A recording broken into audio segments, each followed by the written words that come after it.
Do you believe in the existence of extraterrestrials?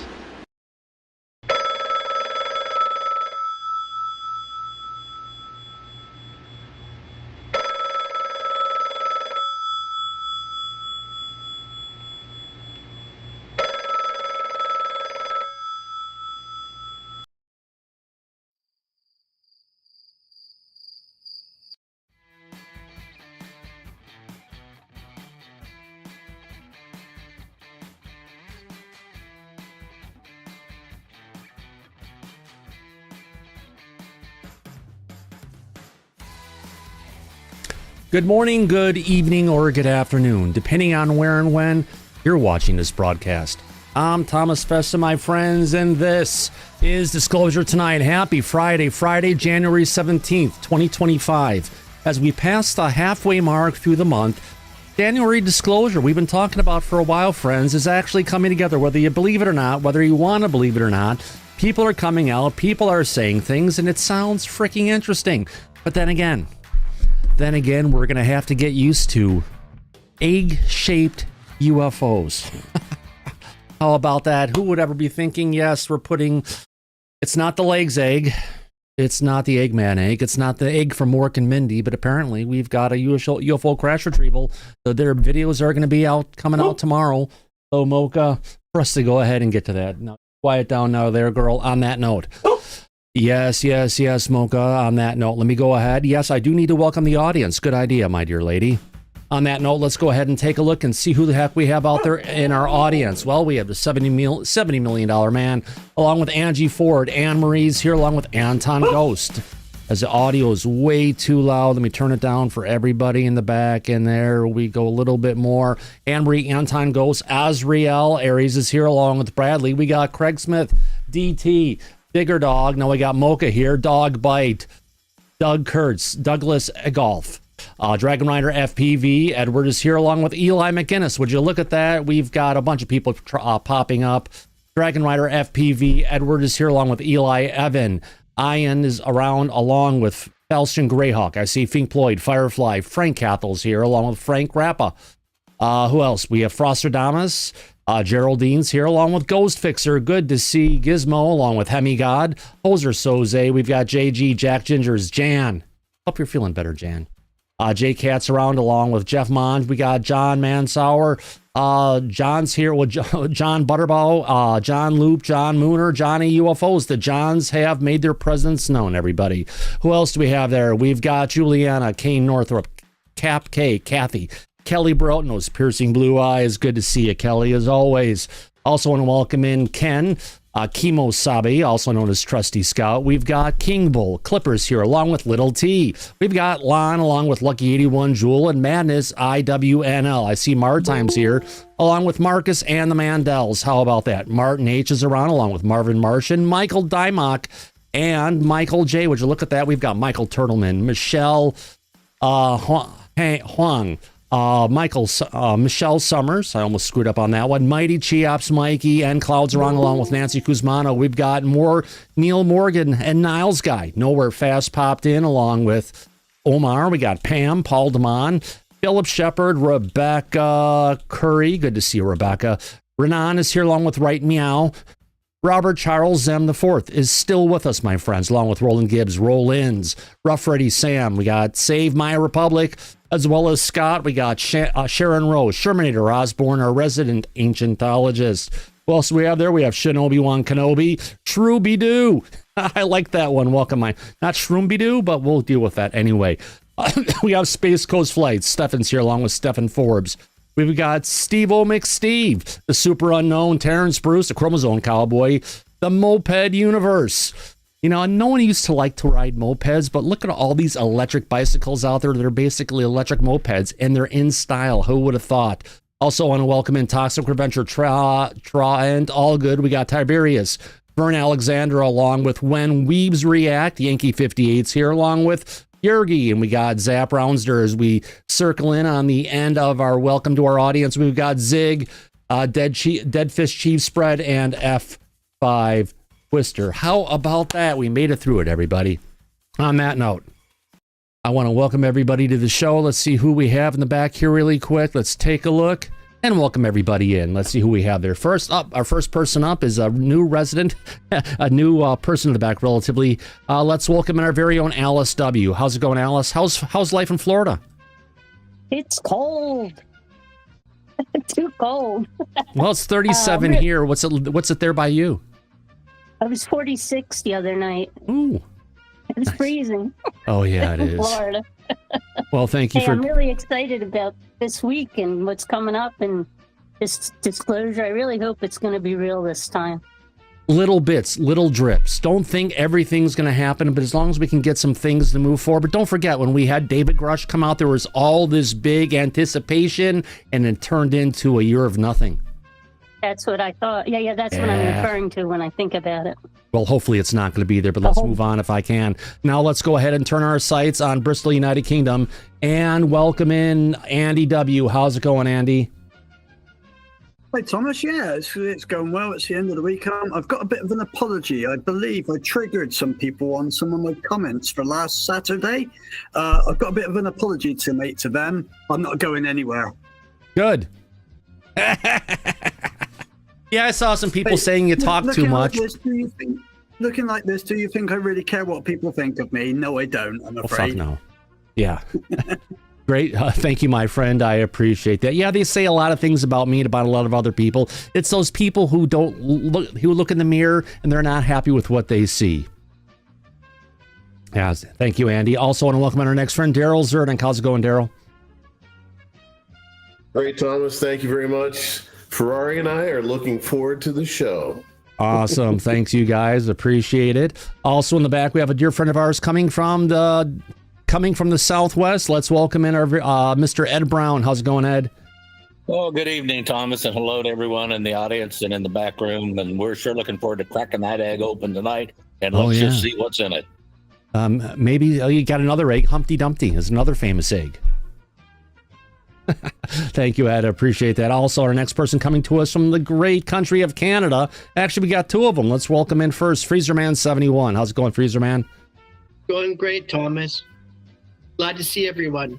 Absolutely. Thank you for coming in. And you've got double plaid on, it looks like, or at least one plaid. I got one. There you go. Nice and warm, though. That's a good way to keep yourself warm. Also, our next friend, also coming from the great country of Canada, the part where all the U's are silent, let's welcome in Mr. Michael Sekloff. How's it going, Michael? Well, it's going good, Thomas. I'm looking forward to spotting a few flying eggs there. We could call them scrambled eggs or... Yeah, we'll figure it out, my friend. We will figure it out, absolutely. Also want to go ahead... Michael is coming in on the low side, just so you know, Michael. Yeah. Thanks, Michael. You're welcome. He sounds a little under the weather, Mike. Also, let's go ahead and welcome in our next friend, Mr. Lord McCormick. How's it going, Lord? Yeah, hi, guys. It's great to be with you again for another show. Hi, Mike, in the background. Also, it's good to see Daryl, Andy, and everyone in the back room, and everyone that's tuning into the show. I'm not going to do any egg gags, but let's go. Exactly. Thank you for being around. All right, our next person, we can turn the world upside down and shake it like a snow globe. And who's going to pop out of Australia? We could say it's none of your business, but it's actually Susan Ford. How's it going, Susan? Not too bad, Thomas. How are you? See. So. Could be better, could be worse. That's good. Yeah. Well, thank you for coming in, my dear lady. We got three people up in the back. Let's welcome in Rick Roberts next. How's it going, Rick? I'm good. Happy Disclosure Eve. Yeah. Well, the tip of disclosure, my friend. The tip of disclosure. Let's call it that. Let's see who was our next person here. All right. Sergeant Daniel, USMC. How's it going, Sergeant Daniel? Hey, thank you. Thanks for having me. Good, great. You're doing a great job. Don't let anybody tell you differently. Thank you very much, sir. I greatly appreciate that. We try to do our best to make sure it's not our worst on that one. Let me go ahead. Well, not that one. Mike. How you been, my friend? Long time no see. Well, not since the last show. I'm doing well. We have, it sounds like, a lot to talk about tonight. On the eve of the breaking world UAP news for tomorrow. So, should be pretty interesting, my friend. It should be.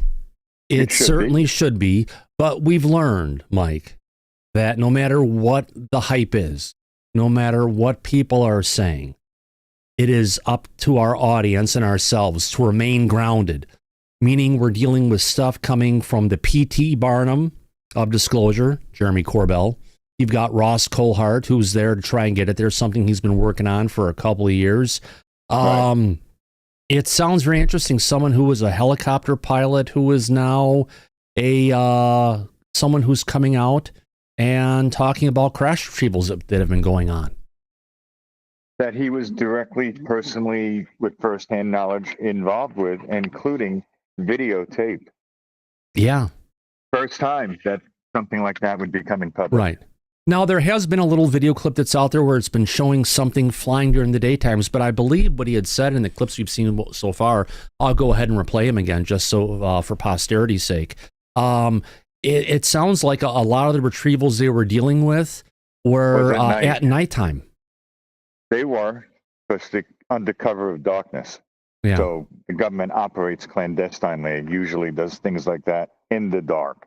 He was using night vision goggles to do the recovery with the egg-shaped object. And I believe the video that we're going to see is going to be probably one of those night vision videos. So it could be like one of the night vision videos we saw that Jeremy Corbell famously had in the past from the USS Russell off the East Coast, where we had it was just a battle group that was having they're basically doing some training off in the Channel Islands, which is a group of islands off to the west of LA a little bit. And that's where they ran into a swarm of UFOs. And when we saw that, where they actually had the gear that was being used by the military, but then we had someone going ahead and recording the video. And we've had similar videos like that, like we had with the jellyfish UFO, remember, or the jellyfish object? I do. It was in the Middle East. I have a feeling we're going to be getting more people who have been recording things on their phone, and that's what we're going to see in the share. What do you think? Oh, I think you're absolutely right about that. All indications show that that's with the operation that they were conducting. More than likely, that's probably what we're going to see. But Ross also said that it's high definition. It's very clear. It's unmistakable. So that's a bold statement. Well, high definition. Do you know what the real definition of high definition is, Mike? 720p, which is 1280 by 720. Which is not high definition. Well, no, technically, that is one of the formats of ATSC, high definition. It's 1080i, 720p, or 1080p, but most of the broadcast stations don't go higher than 1080i or 720p these days, even terrestrially. Oh, I know. But you could tell the difference in that kind of quality. That's all I'm saying. Yeah. It's absolutely. On the low side, in my opinion. Anything lower than 1280 by 720 is going to be fairly pixelated. Oh, yeah.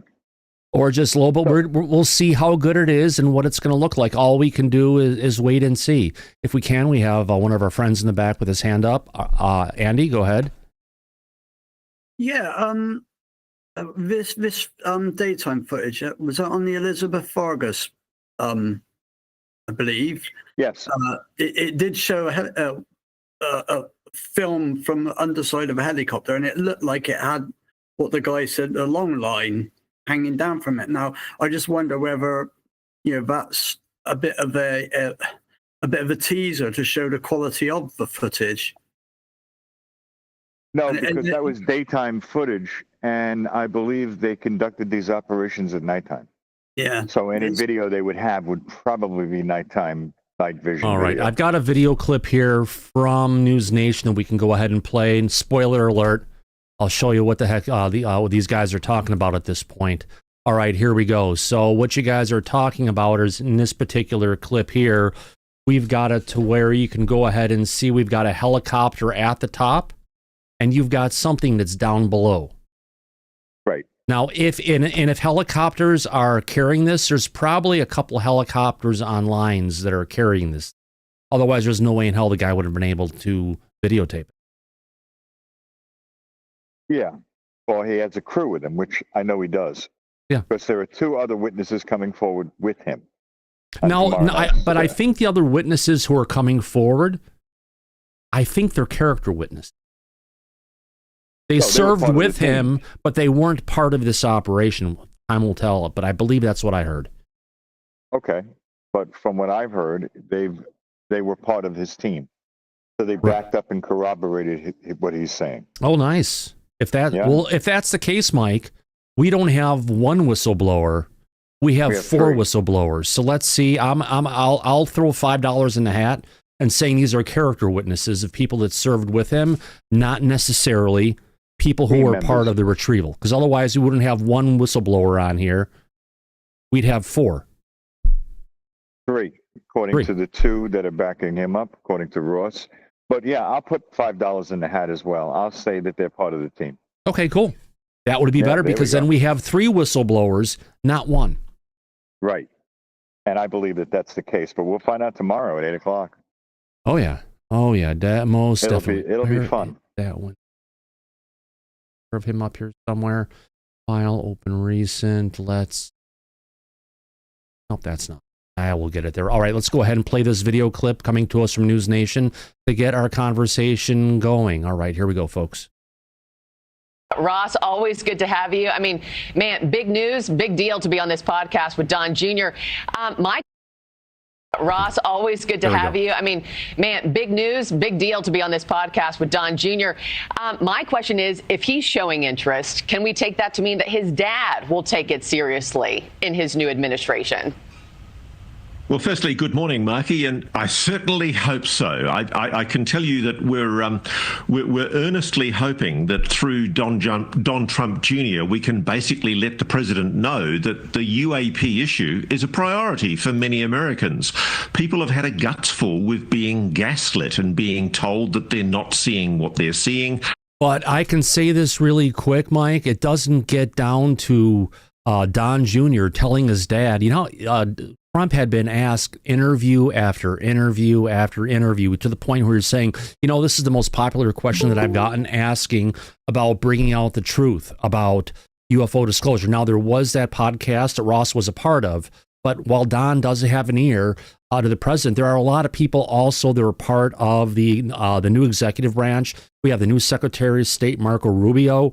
We've got the new head of the CIA. What's his name again, Mike? Radcliffe.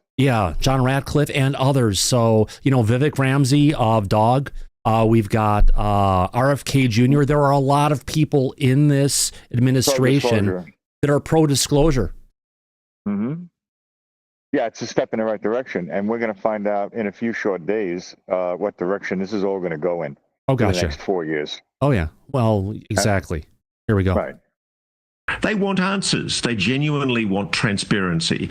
And I think we're at a point now where with these witnesses we've got coming forward this weekend, Saturday night, 8 p.m. Eastern Time, we're putting out a story where we've got multiple witnesses who are giving first-hand evidence of a retrieval program of, believe it or not, and I know this is confronting, alien craft. The allegation is that the United States has recovered non-human technology. And I know that's mind-blowing, but for many Americans it will be confronting, but it's real, and it really is real. And I've been talking now for 2+ years to people who work inside this program, and they're really frustrated. They want America to know about this because they're very excited about these discoveries, and they think it's time the public knew. I mean, you broke this story, for us right here on News Nation with your sit-down interview with David Grush. You have another big special airing this weekend that you just mentioned. And I wanted to air a little bit of that because you recently interviewed the Air Force veteran. His name is Jacob Barber. He's the whistleblower who says he was the helicopter pilot who retrieved UAPs for the government. Let's take a quick listen to what he told you and what he saw. How long have you known this secret about unidentified anomalous phenomena being of non-human origin? For for more than 10 years. We did recover things that were exotic in nature in the sky, and we know they were classified craft. And we recovered them and took them back to where they go. Now that is clearly technology that is certainly not known. I got within 150 feet of this object. We are not alone. We are not alone. I mean, Ross, wow. I mean, more than 10 years. What about his story stood out from the countless other interviews that you've conducted over the years? It's his credibility. The man is a former Tier 1 elite military serviceman. He's worked at the highest levels of the US military. And in order to prove that, we spoke to colleagues of his who are members, or former members rather, of Delta Force, like one of the most elite military units in the US military. And they are telling us this man is an absolute straight arrow. He's decorated, he's well recognized, well respected, and more importantly, they corroborate. We have people who corroborate this man's story that he was involved in retrievals on a place he calls the Range. Out of respect to the government, he's not revealing exactly where that is, nor is he revealing the intelligence agency that he was an operative for. But basically, he's saying that for many, many years, he was working for a 3-letter intelligence agency in the United States involved in the retrieval of alien spacecraft. And the incredible thing about this, Marky, is everybody shakes their head and goes, oh, this is nonsense. Yes, this is crazy. Yeah. I know. And I thought that too when I first started investigating this, but believe me, it's true. And I find it absolutely incredible because people in uniform, people at the highest levels of the intelligence community are telling me it's time that America knew this secret. Yeah, and it's kind of like, to your point, why would these people who are so highly decorated with, such impressive resumes make any of this up? Some stunning claims. Can't wait to watch. Ross Coulthart, thank you so much, as always. A pleasure always. Thank you, Mike. I'm not going to reveal the 3-letter agency that he was working for. So I think that's an opportunity for us to break that part of the story here tonight. We know it's the Central Intelligence Agency that he was working for. Yeah. And wasn't, I believe, in the Range, I believe, is in the United States, isn't it? It is in the United States, Thomas, you're correct. But they did say the people who vouched for him were members of Delta Force. So these were not people part of the operation. Right. So you may be claiming that $5 I put in the hat. We'll confirm that tomorrow night. We'll wait. Let's just wait. Yep, I know. There's a problem when I'm back on AARO, Mike, my memory actually works better than yours. Oh, I know. All right, we do have another clip here. This is a minute 49 segment from this interview that's coming up from News Nation. Let me go ahead and put this one on, and let's go ahead and play it and listen to it. Put up the fair use, but they're going to say, oh, is this part of our broadcast? And it's like, no, this is from a news broadcast. It's a promo teaser. Here we go. So tell me about the moment when you realized that you were involved in a retrieval of non-human technology, alien tech. So it became very clear the first time our communication process and procedure was modified. And then just visually looking at the object on the ground, you could tell that it was extraordinary and anomalous. It was not human. How close did you get? Well, I was a helicopter pilot, and I operate with 150-foot to 200-foot long line. So I got within 150 feet of this object. What did you see? I saw an egg, a white egg. Was there any visible propulsion system on it? No, not what we would know. There's no engine, there was no thermal signature. I was operating at night when I finally came in to pick it up, so I'm working under night vision goggles at the time.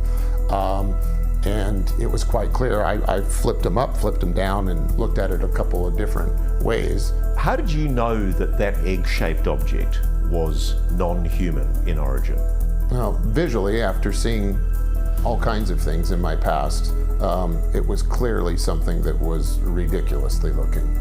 It's inconsistent with anything I'd ever seen before. I can also tell you that the reaction by my team, we all knew we were dealing with something extraordinary. And at no stage were you ever subsequently told that the craft was of non-human origin? I will tell you that during this process, over the last couple of years, it's been confirmed to me by ranking members of the UAP task force that what we were working with that night was in fact NHI, and it was not a unique experience. Not a unique experience, Mike, though. That's some strong words. It sounds like he may have been involved with more than one. Multiple, it sounds like to me.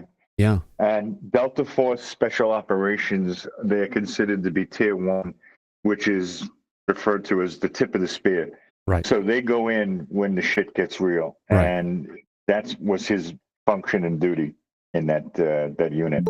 Hey, Mike, you got to call on Delta Force when you go in the puppy room. Oh, hell yeah. That's who you would need. My God. Oh, yeah. Little shit factories. Oh, so, yeah. Exactly. Talking about the shit factory, Syrup has his hands up. No, I'm joking. Syrup, go ahead.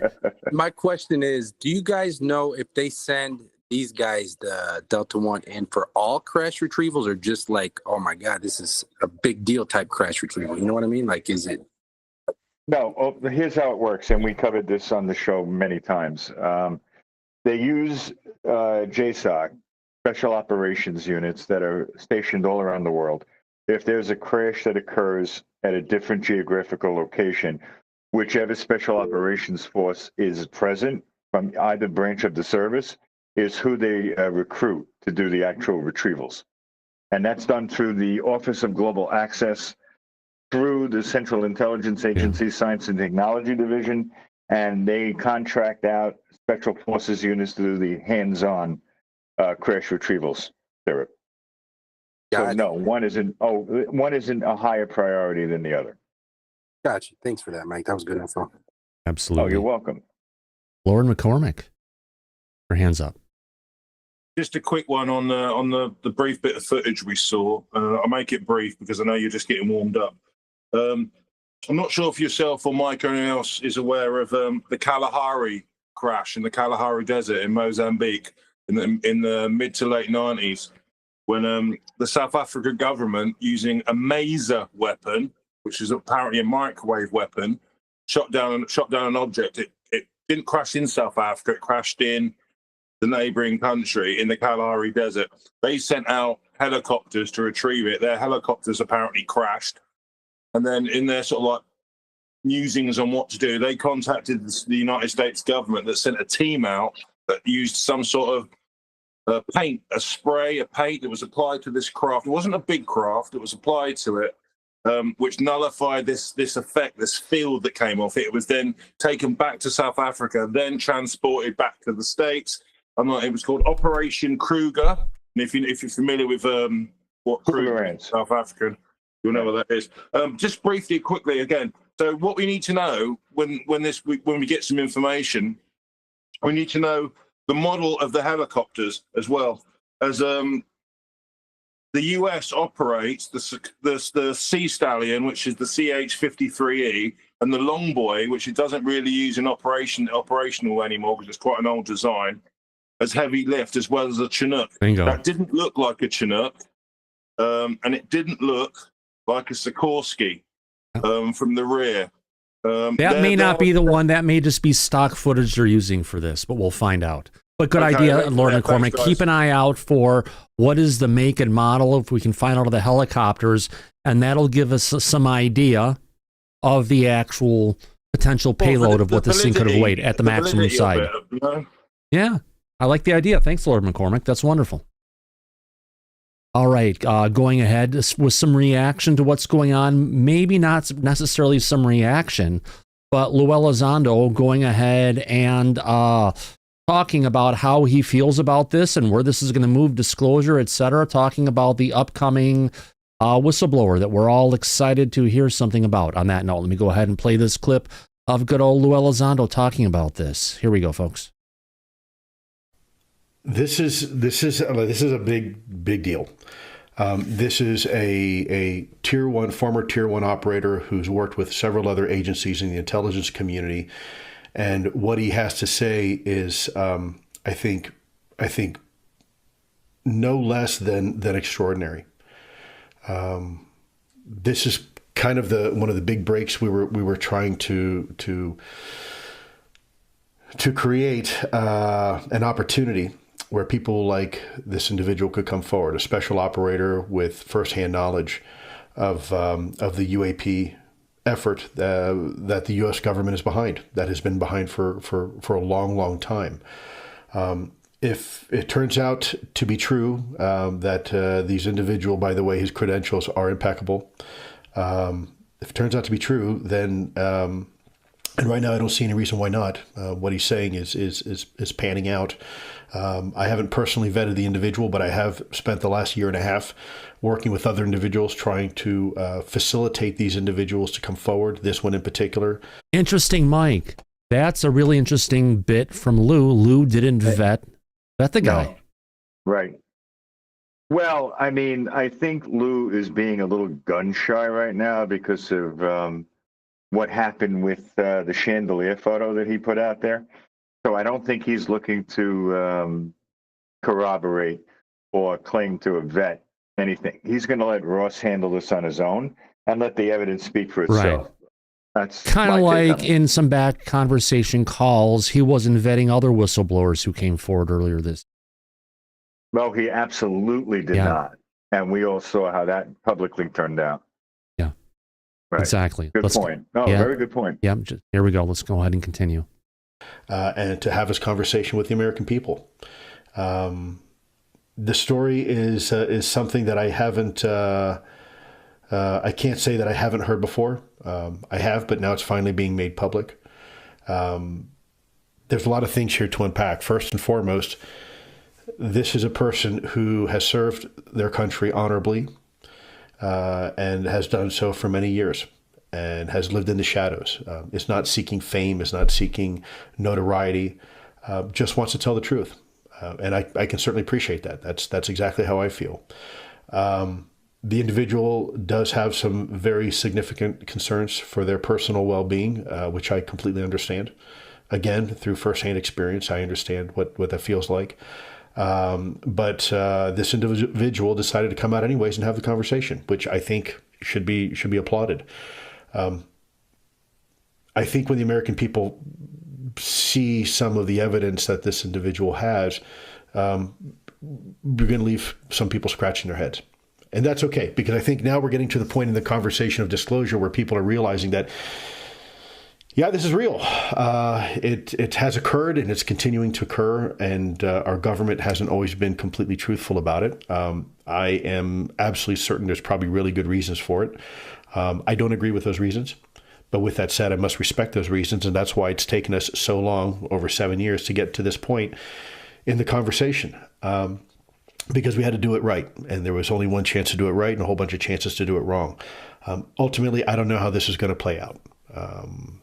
My hope is that members of Congress will see this. My hope is that individuals in the new Trump administration will see this and begin to start asking the hard questions and do some of the things that we have made recommendations in the past to do.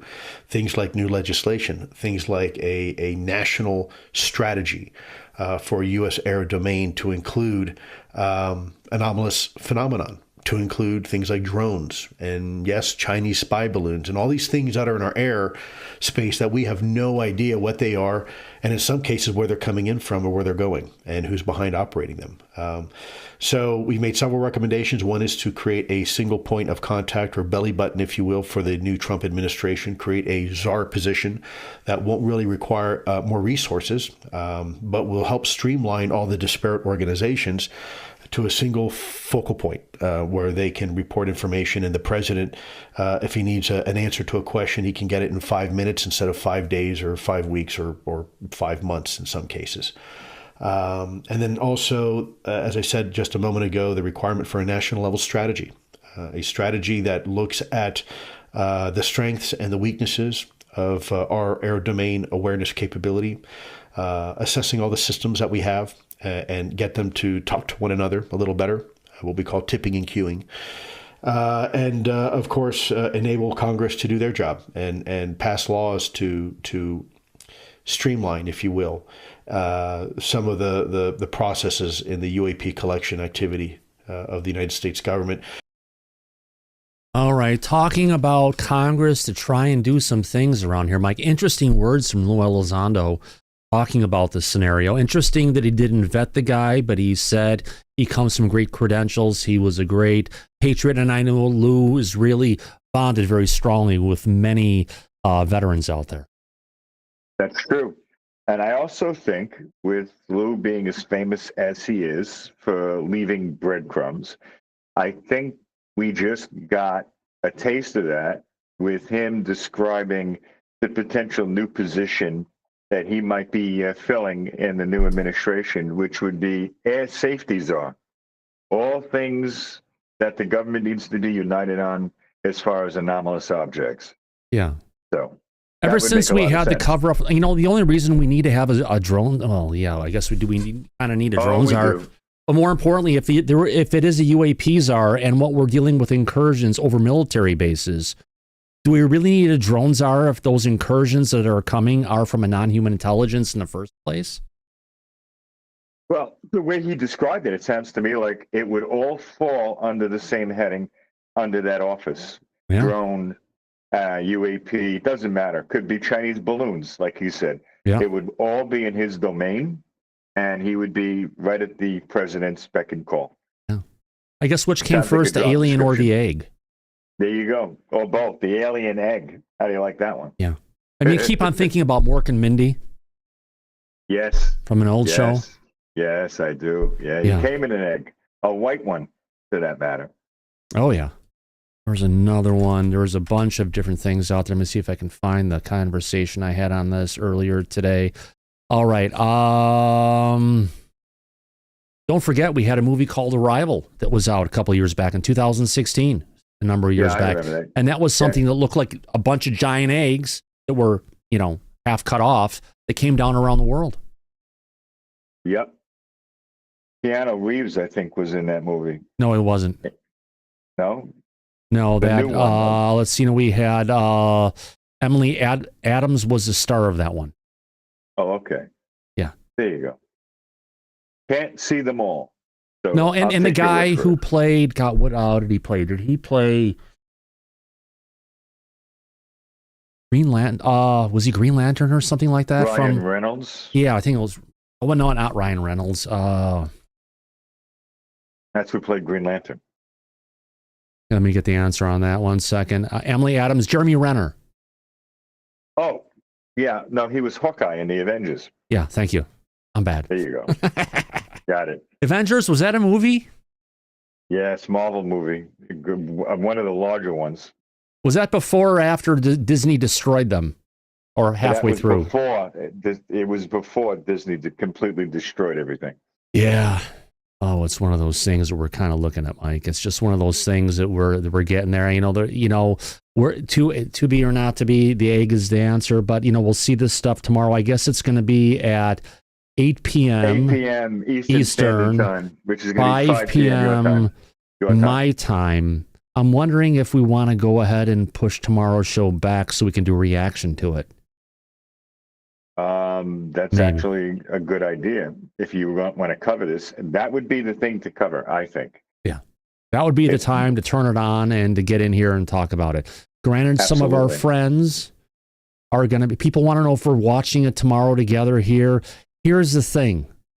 When they had the news special about David Grush, at first, everybody who played it, including us, got hit with a copyright strike, a hard copyright strike.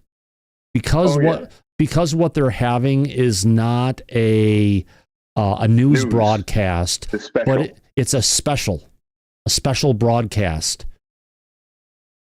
And if they're going to have a special broadcast on that, they're copyright protected. Right, it's going to be copyright protected. So we can talk about some of this stuff, but I think if we go to get that kind of stuff covered, we're going to get hit, which we're pretty good at skirting everything. We play a lot of news clips and everything, and if they do go after us, we do know how to go ahead and spank them back. Right. Takes a while sometimes, but right. Yeah. But I think under the circumstances and how historic this potentially could be, yeah, we might weather the storm for tomorrow night's broadcast.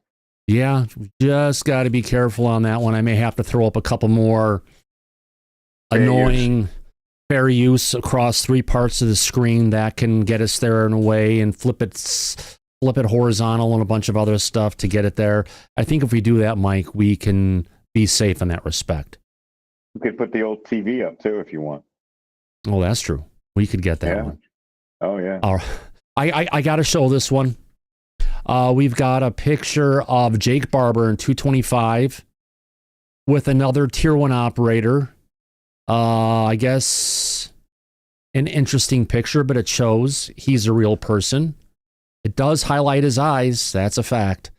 Let me get this up here. Document. Guess. Here we go, Mike. A picture of him as a karate instructor.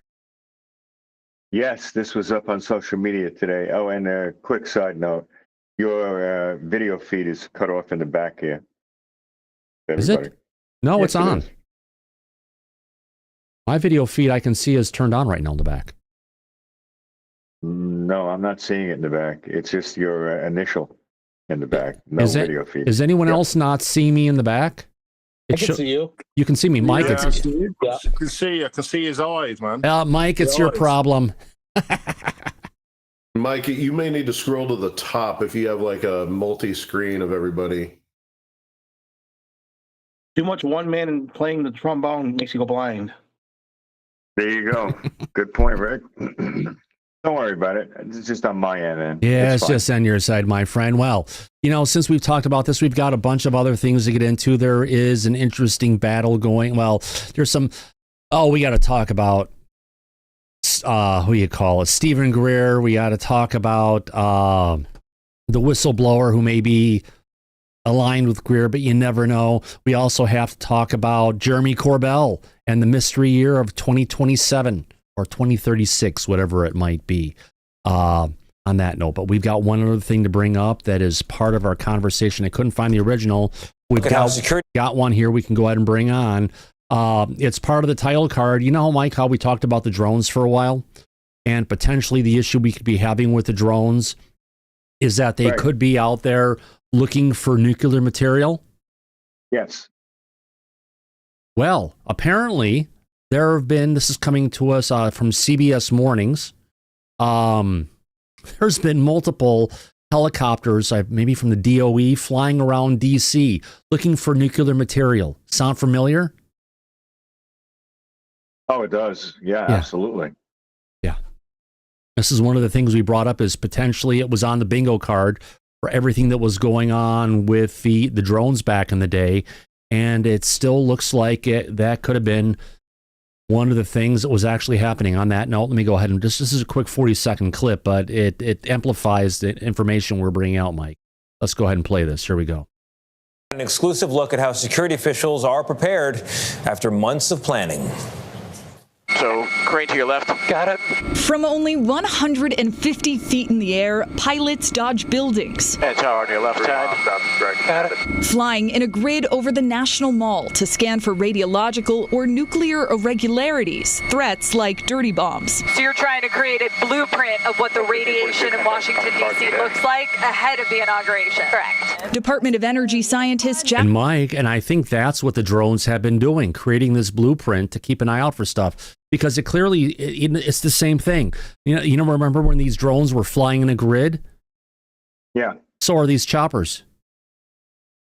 Well, they're over DC. They're getting ready for the inauguration. They got to check every. But everything that was going on the East Coast was kind of kept on going further and further west, if you know what I mean. I do. We talked about that on the show when we were covering this. Oh, and a lot of people didn't maybe not catch that, but it's always good to go ahead and recap and hit those points again. It is. You're right. The only thing that, as far as getting back to the drones again for a moment, the Tedesco brothers that have the I've got a story about them we're going to play tonight. But yeah, they've been doing some amazing things. They have, And one of the things that they discovered with their equipment is that these drones are actively jamming radar.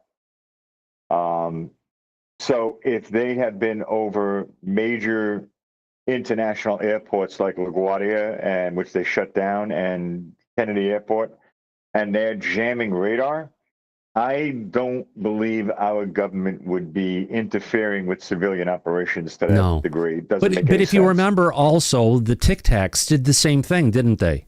They did. You're absolutely right about that. Are they jamming it, or is it hitting them and radar doesn't know how to deal with the objects that they're interacting with? Meaning, have they gone and tested our radar to see how it deals with a gravitational wave?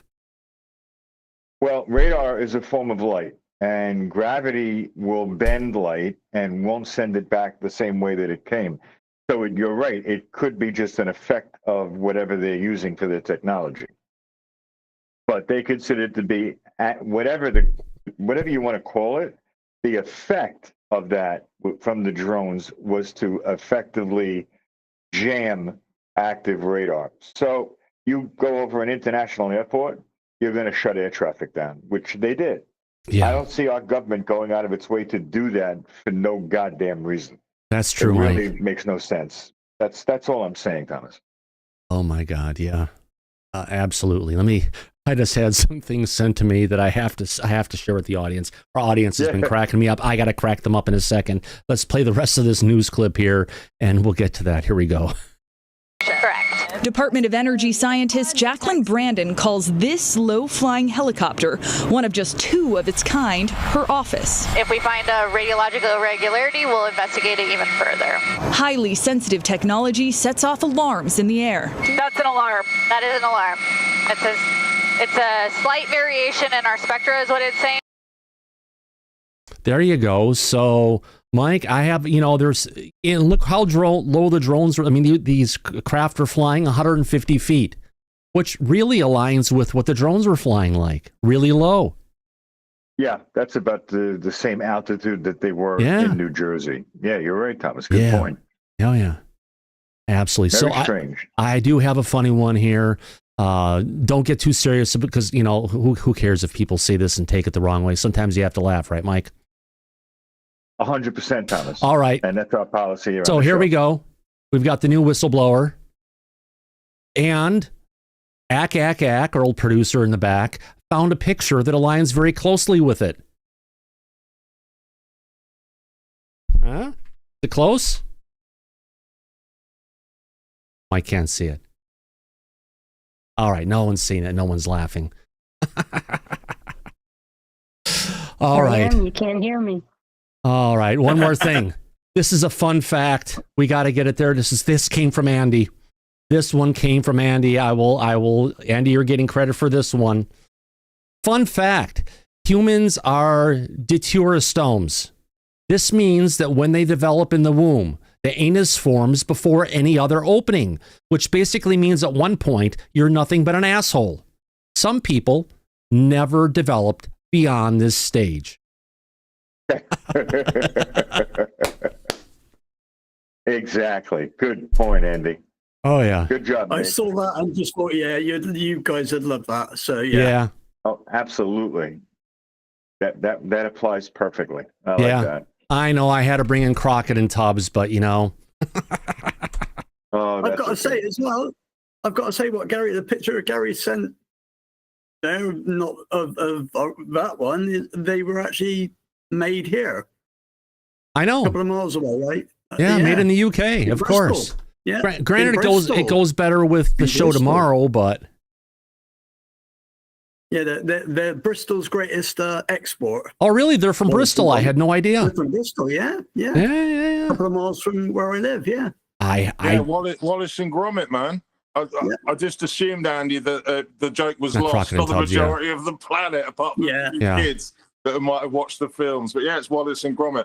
He's clearly got the DNA pool in him. Oh yeah, absolutely. The next clip I want to bring in, let me just show it right from Twitter. Screw it, I don't care. Let me go ahead and bring this one in. Here we've got Jeremy Corbell. He's got a very heavy heart. Is this the one? Oh yeah, 2027. Mike, you know, we've been talking about 2027 for a year and a half now, haven't we? 2027 actually, or 2036? Exactly, Thomas. That's right. We've talked about both dates. Yeah. And Jeremy's acting like this is new news. Maybe to him, could be. Yeah, absolutely. On that note, let me go ahead and get up the fair use on this one. Let's go ahead and play this clip, and we'll have to pause on it here and there and comment on it, Mike. Let's go ahead and play this, and then we'll talk about it. Here we go. So UFOs are real, and they've been here a long time, and that's the truth. Is he crying? Hold on. It looks like they've been here a long time. He gets very emotional lately. And that's the truth. Gosh, he's hanging out with Sands too much. But the lie is coming.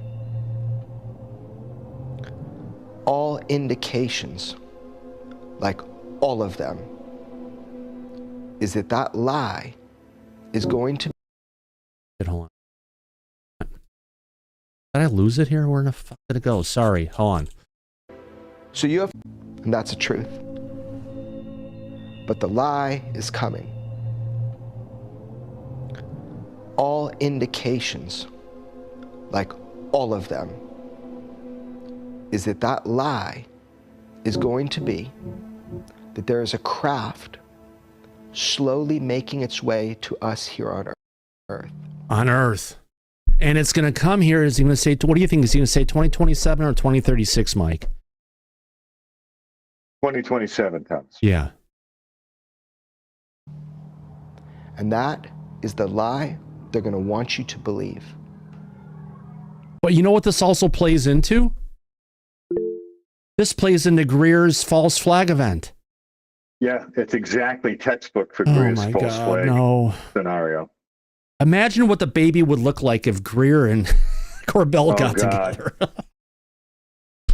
Hey, if someone's an artist out there, please send it along. It's nuanced. How they explain that, the nature of that threat. But that 100% is the lie you are going to be told. But Mike, we've already been told this. Wasn't it someone who you really liked long ago and I helped you see the other way? John Ramirez has been spouting this for the longest time. He did. You're absolutely right. That's correct. You set me on the right path. Yeah. Mm-hmm. I mean, but this is where it's coming from. Yeah. All right. Here we go. You even got a date. People been whispering a date. He's got a date finally? Oh. What's his name? maybe with DC Muscle Wolf.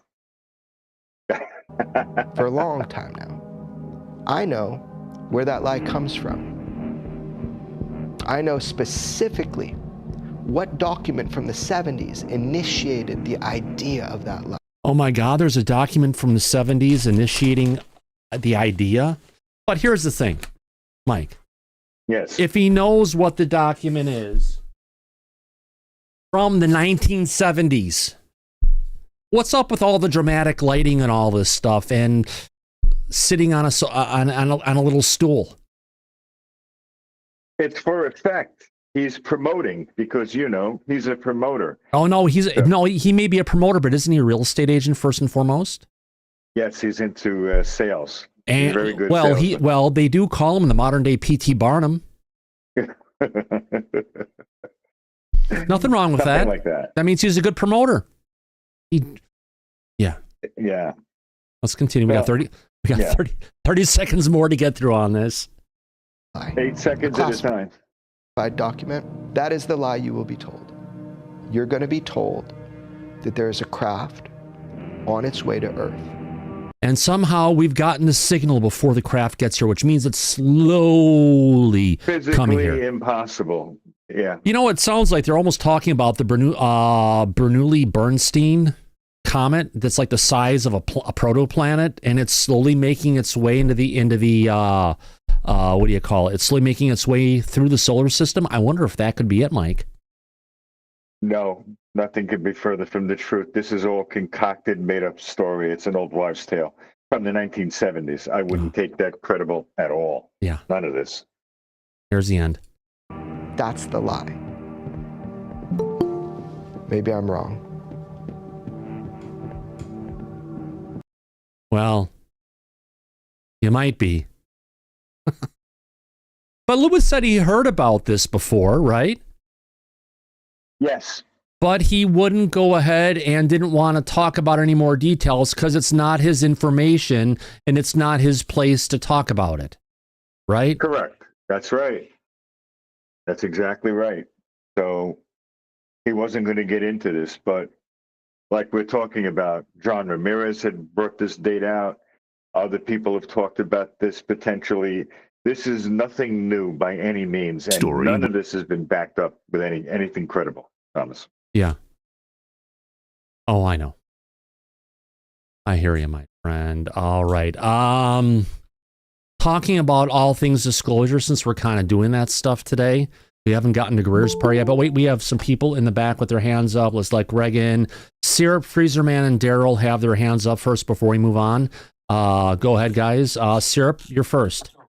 Yes. So, assuming that he's right about this, what would be the point of them lying about a craft on its way here if in like 2 years we're going to see that they were lying? I don't understand that. False flag operation to get everybody in a panic and get the government to open the purse strings to fund all sorts of military weapons to try to defend against it. But it's also, I guess, Mike, part of the story, the reason that they're doing it is because the government wants us to distract us from that the non-human intelligence is already here. They don't want us to focus on the aliens that are here. They want us to focus on the ones that are coming from far away.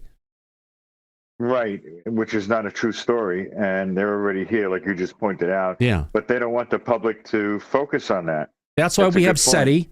It's the biggest PSYOP operation we have out there. Don't look at any of the stuff that's over here, guys. Focus on deep space. You know, the signals we're getting that are billions of years old. That's where we're going to find life, where it used to be. So do you think he's telling the truth do you think they're actually going to, well, I guess they already kind of did with John Ramirez, right? But are they going to push this lie? Do you think there's any truth to that? I believe they're going to push it. You mean the government? Yes. I don't know who is he referencing when he says they? I'm not sure. The government. Yeah. He's referencing the government, but this is originally coming from the Greer camp. Yeah. And I don't believe any claims that are being made from that individual. So no, I wouldn't be too overly concerned by it, to be honest with you. Oh, hell no. Plus, listen, you have to understand something too. There is a new sheriff in town on Monday. There's a new administration. There is a new government that's coming in with different people in it. The cover-up that's been continued, that we've had to deal with the entire time, should, in essence, come to an end after that occurs, which means any narrative or anything that the government has been continuing to do to prevent the truth from coming out, we may see an end to that, and we may be getting more of the truth. So we're going to find out in a few short days. I wouldn't be overly worried about anything right now. And don't forget, the group who produced this documentary that's available for everyone to go ahead and watch on Tubi was TMZ. Mm-hmm. Hobby 11. Yeah. Yeah. Absolutely. Freezer Man, your hand is up next. Thanks, Thomas. I don't know if this will tie into this, okay? I watched all 3 episodes of Jeremy Corbell's thing, and when he came out with that, it sounded like bullshit, basically. But I watched I watched another podcast today, and it had Jason Sands in it. And he well, just hear me out, Mike. He was, we keep hearing about how the Take it for a second, Mike. are Go ahead. come back I got it. take back their ships and their people and all that. Yeah. Well, Jason Sands, the host of the podcast, asked him about this 2026, 2027 thing, and Julian, Dory. And Jason Sands came up and said that intergalactic war.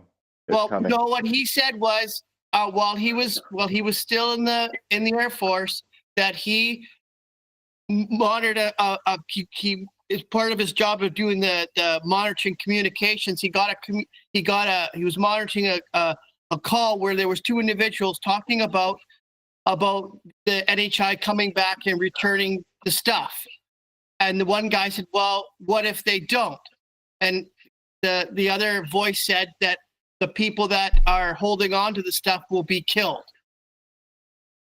So there was something else that he had killed, and not just that they were coming back to kill the people who had the stuff. They were coming here to take back the biological remains, to take back their technology, and to kill every single one of us. I believe was one of the things that Jason had said in a Twitter space, didn't he, Mike? Well, sorry to interrupt, but in this conversation, he said that only people that would be killed were the people that were in the black programs that were not turning the stuff over. The rest of humanity would be left alone. Okay.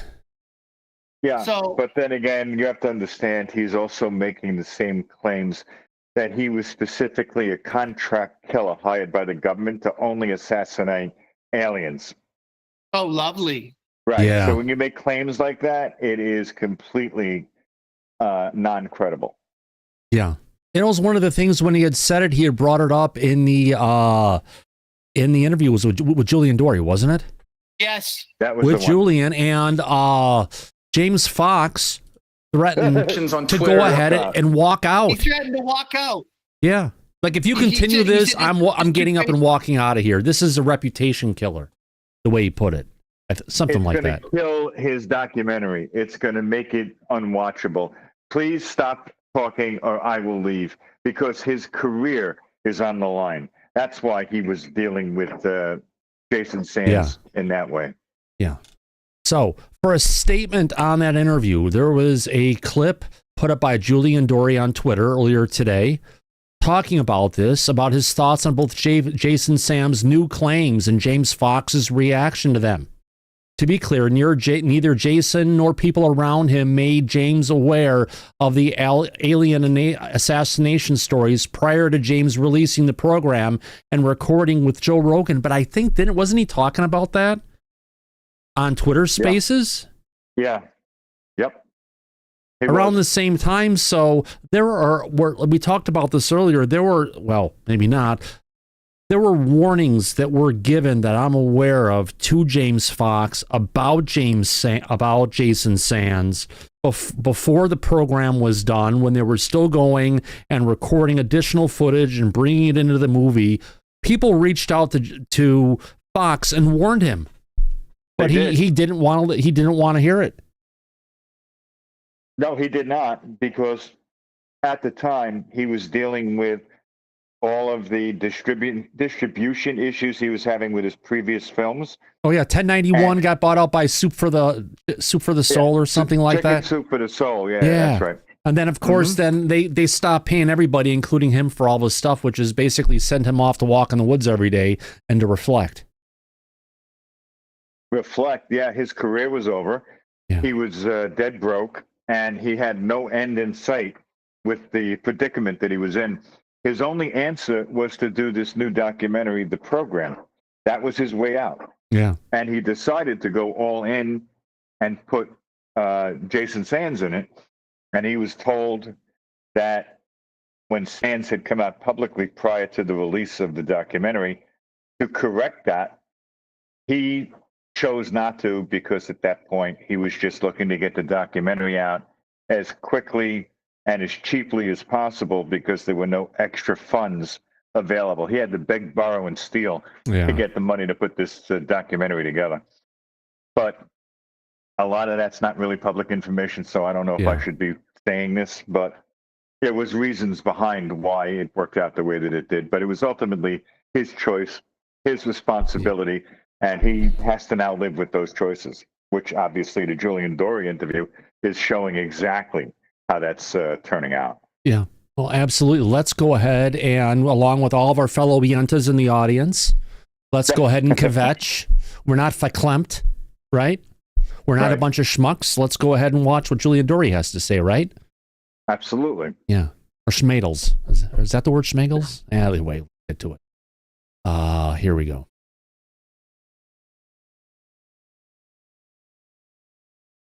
Over the past couple days in anticipation of today's episode about James Fox. Again, really quick, this is a tweet from Julian Dory talking about what's going on here. So let me just restart a little intro. I know we talked a bunch here. Let's get to it. Here we go. All right, there's been a lot of discussions on Twitter over the past couple days in anticipation of today's episode about James Fox and Jason Sands and everything. I had said last Saturday when I announced that this episode had just been recorded that I would have more thoughts on this.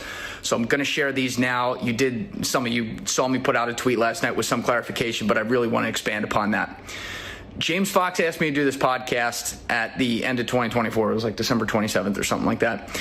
We talked about it because when James recorded with Joe Rogan on December 17th for his podcast that came out with him on December 24th, Jason Sands' latest claims about like intergalactic warfare and stuff like that had not come out. That came out on the 18th on Twitter Spaces and on some podcasts and stuff. James put Jason in the documentary upon speaking to sources within government, frankly, and I don't know exactly who those sources were. I think maybe he's mentioned one of them, but it was multiple people where they said, hey, we think this story happened. James was very on the fence about it and, decided to include it. Obviously, that was very controversial, but frankly, I'm not going to speak for James here, but I'm basically going to tell you, if Jason had made the claims of like intergalactic warfare or something like that, James would have never included any of that in the documentary, like anything related to Jason, because James felt like once that story came out, number one, he didn't believe it. Number two, it was like, holy shit, this is coming out 2 days after my documentary comes out, and a day after I record with Joe Rogan, so we can't even address this. And it's like, that becomes a potential credibility issue. Now, James has got to take that up with some of his sources and maybe some people that could have seen something like this coming and didn't. But frankly, he was like on this. Oh, shit. Sorry. James has worked very, very hard to get the right. Really quick. Sorry about that. I jumped back. Someone's saying, who is James? We're talking about James Fox. He's the director of the movie The Program. In addition to him, the other person we're talking about is whistleblower Jason Sands. Here we go. I wouldn't want to have anything to do with it. That's not throwing anyone under the bus. That's what it is. A chance to the context with this. Here we go. Sorry, I accidentally hit the timeline. I was just trying to get us back to where we were. Here we go. In the open. Now, the clip that you saw that was a part of this episode that I put out ahead of time where James talks about he wants to distance himself from this as far as if that story about intergalactic warfare comes up and everything. It's very hard to handle. And just so that people have transparency out there, because you have said this publicly, what is it that you explain was the context with this? As in, you received an order from someone at some point? Let me pause this for a second because it could be copyrighted sound effects, et cetera, et cetera. Okay, we've got enough seconds in. Let's continue. Said, you got to shoot this NHI. And I feel really uncomfortable talking about this because this is a credibility destroyer, in my opinion, and it really. A credibility destroyer, in his opinion. Yeah. I feel really uncomfortable talking about this because this is a credibility destroyer, in my opinion, and it really bothers me that you're talking about it, and I don't want to be connected to it. It's going to bring back form. Wow. God, oh boy, poor James. Well, he's getting it. Yeah, whose credibility? James Fox's credibility is who he's worried about. And I've already told him that. All right, so if you're going to make those claims, I'm walking out the door. No, I'm not. I'm sorry. I have to tell you, it's already bad enough. Yeah. Well, right now, the problem is though, Mike, Jason's already made all of those claims on Twitter Spaces, every single one. Right. So it's not like this is the first time that he's saying this stuff. Right. Exactly. Yeah. No. And look, just to keep everything into context, what was the actual claims that was made in the documentary? That had to do with a member of the military wearing a fatigues military uniform in the desert by Area 51, that Sands was in a military convoy at night, saw a lone serviceman out in the middle of nowhere, decided to stop and go over to render aid. And when he got closer to the individual, he had discovered it was a blue alien wearing fatigues, military fatigues. Well, that was what he was making the claims about of his experience. And as we covered here on the show, when that first came out before the documentary was released, that story was told originally by Rick Doty for many, many years prior to Jason Sands coming out and repeating it. And then Rick Doty had dealt with that with Jason Sands. And this is all that occurred before the documentary had come out. Now, it's interesting that James Fox is claiming that claims of this nature and magnitude are something that would destroy credibility. And he made the decision to include similar claims that were being made and he kept in the documentary. I can't explain that. Only he can. Yeah. And the pushback that he's getting as a result of the choices that he made, I can understand why he made some of those choices. We discussed it earlier. But to stick with that, and now the shit is hitting the fan, and he's trying to walk out and run away from it, it's going to be a difficult task, I think, for him to. But didn't any of the people out there who know James point James at any of these spaces where Jason would go on for hours about this stuff time and time? I think there's been a lot more claims in beyond the blue alien, and besides him killing, he was paid to kill aliens. Right. No, there was, and anybody that knows Jason Sands has claimed and stated, for the record, even Jason Sands has stated it, that he's suffering from PTSD. Yeah. So that is something that, you know, everybody understands when you're in the military and whatever he's gone through in his personal life. But that has an impact as far as if somebody who's suffering from that, their credibility rapidly becomes an issue. And we've seen it time and time again. So knowing that, you would think that James Fox would have taken that into consideration and chose to go in a different direction than the one he did with his documentary. You know, some people, when they're dealing with PTSD, they eat their fingernails. James, not James. If you look at Jason Sands again, next time you see him, look at his arms. They're all covered in scabs. It's just something I can't see. It's something that's there. It's something he's got a nervous disorder, a tick that he has to deal with. But yeah, that guy is definitely dealing with a lot of issues. Yeah, I would say so. Let's continue on. Not trying to say that to pick the guy apart literally. I'm just trying to point out things you can see in his physical traits coming from people that help you get inside their mind a little bit more versus what you're actually seeing with your eyes. Let's play this now. Here we go. Now we're treading a line where I fully understand that, because that is not something that he had a chance to react to ahead of like making the goddamn documentary. You know, James has worked very, very hard to get the reputation he has. Does he get everything right? No, nobody does. But when you have something that can really damage your credibility, if people think that like, oh, you didn't vet it or something, of course he's going to want to have that addressed, and he's going to want to be able to say publicly like, yo, man, I didn't know anything about this, and if I had, I wouldn't want to have anything to do with it. That's not throwing anyone under the bus. That's what it is. My goal with this podcast, after I agreed to do it with James, was to humanize Jason and see what he's about. We got into his full life story. I have tremendous empathy for his childhood and the horrible PTSD he has from that. We did look at his military records. He was in the places he says he was. Whether or not, you know, some of these things he says happened or not, that's certainly up for debate. Hold on a second. That look in his eyes right there.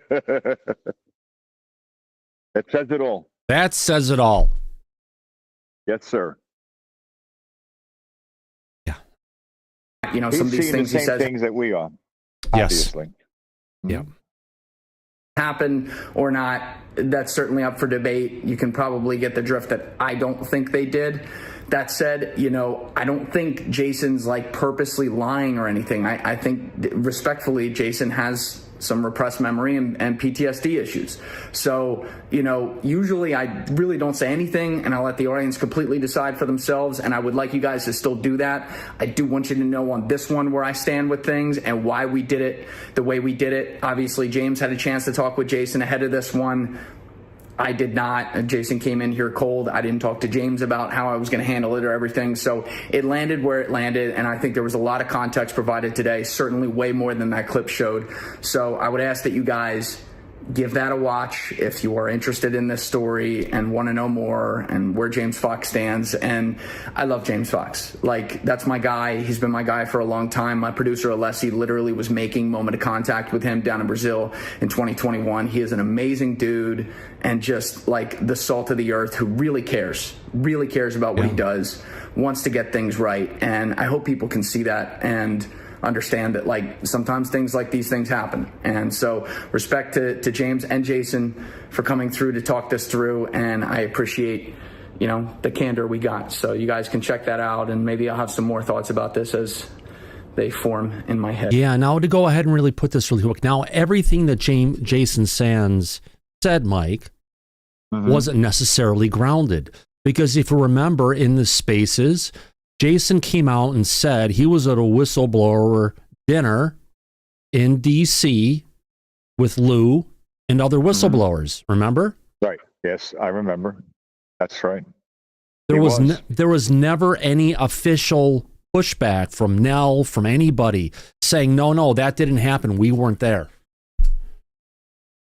Just saying. You mean publicly? Publicly, They're not yeah. gonna make any. Of course, I know that one. I'm just saying because he did make some claims. People are pushing back to him on some, but some of the stuff that he said, there may be some weight to it. So I don't know. I know. His military record, he was where he claimed to have been. That's true. That's been established. But the claims that he made beyond that can't be corroborated or backed up by anybody, that's something that, you know, is up to the individual to decide if it's true or not for themselves. Yeah. That's how I see it. Absolutely. Listen, in real life, he's very personable, Jason Sands. He's a nice guy overall. He's just not very grounded because of the issues that he's dealing with, which is no fault of his own. Right. So you got to cut him some slack, but you can't take it to heart, a lot of the claims that he makes. That's just the simple truth of it. That's the point I believe we're trying to convey to the audience, right? Exactly, Mike. Yeah. Just trying to convey that not everything that he said is way the heck out there. He is grounded in some different areas, so there are just some areas where it just gets way out there. It does. And I think that James Fox made, you know, his decision that he has to now deal with the consequences for, and that's what we're seeing play out with the Julian Dorian interview. That's now, all. I do have another clip here of Ross Coulthart talking with Don Jr., where they quote, coming from Ross Coulthart, "They tell me they presented definitive evidence, including imagery of UAPs to Dr. Sean Kirkpatrick of AARO, and he did nothing with it." Let's go ahead and bring this little clip up here from the interview with Don Jr. and Ross Coulthart from I believe it was from Monday, wasn't it, Mike? Something like that. Yeah, it was. Yeah, it was. Let's go ahead and bring this one up. Here we go, folks. By the default, I can tell you with their authorization that they took this information to Dr. Sean Kirkpatrick of the All-Domain Anomaly Resolution Office, the Pentagon's UFO office. He knew about this, and yet he told Congress something different. That's something that should be investigated. They tell me they presented definitive evidence, including imagery of UAPs to Dr. Sean Kirkpatrick of AARO, and he did nothing with it. And Don, this is a real concern, and this is something I would urge your dad to order an investigation into, please. The public have got a right to know this.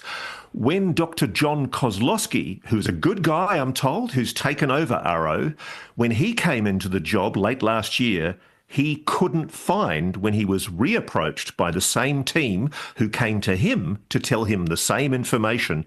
He couldn't find that information inside the Pentagon's UFO office. It had disappeared. And so the very office that's been set up by the Defense Department to investigate this issue and to supposedly give you and me and the general public the truth about what the government really knows about UAPs, it would appear the information somehow got lost. And I think that deserves and demands investigation. 100%. I had a similar Anna Paulina Luna, congresswoman from Florida, was on the show on Monday. We were obviously talking about a lot, given the confirmation hearings, everything that's going on. But she's been one of those people that's been investigating this. I think she's on the oversight committee. So this is something that you would think would be up her purview. And she said when she went to go inquire about it, even in a classified manner, even with the appropriate clearances, just totally stonewalled. But the stuff she was able to find matched so many of the things that you are talking about. So interesting, Mike, your thoughts? Well, more information has been coming out lately that AARO has exact information on legacy first retrieval and reverse engineering programs, including addresses and locations. They have suppressed that information. They have not made it public. They have denied its existence, primarily under Sean Kirkpatrick's reign. And this information is now beginning to come out to light.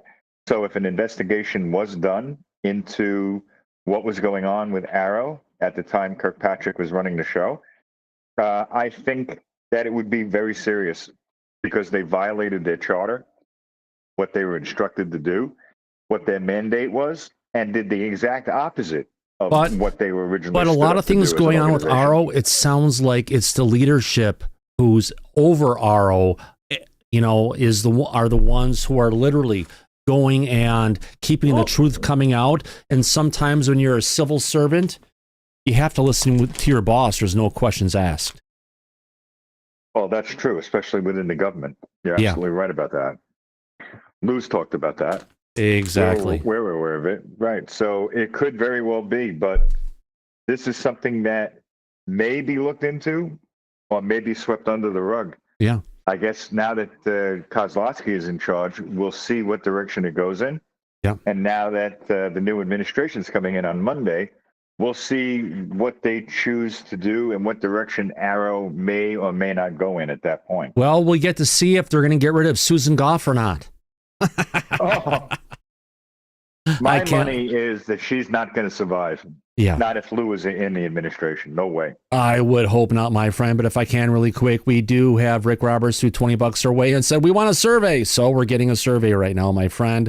Let's go ahead and get this up here. Hey, Google, set a timer for 1 minute, please. Starting now. All right, we got our sound effect up. We've got a minute in. We got 52 seconds left into this with 123 votes up. This is your chance to go ahead and vote, audience. Did Jason Sands ruin James Fox's credibility in vetting future whistleblowers?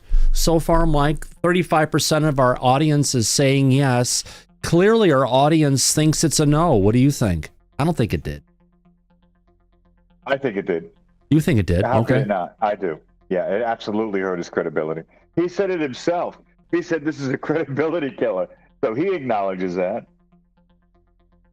Yeah. So that's how I see it. With only 15 agree seconds with left, James. audience. 15 seconds left. Get your vote in now. This is your chance to get there.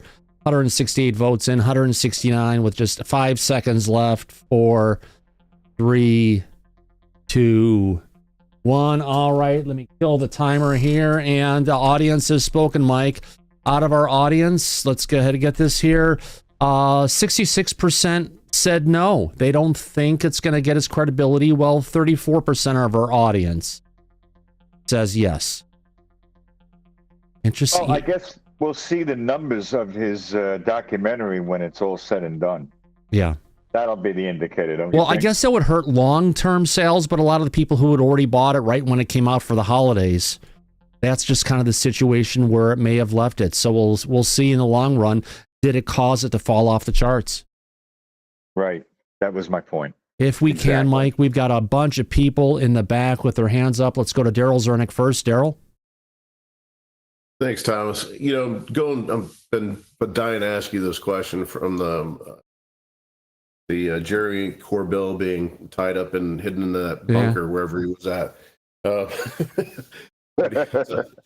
Talking about his, the day is coming, and we're all assuming that he's going to say that there's going to be an alien on its way or aliens on its way here.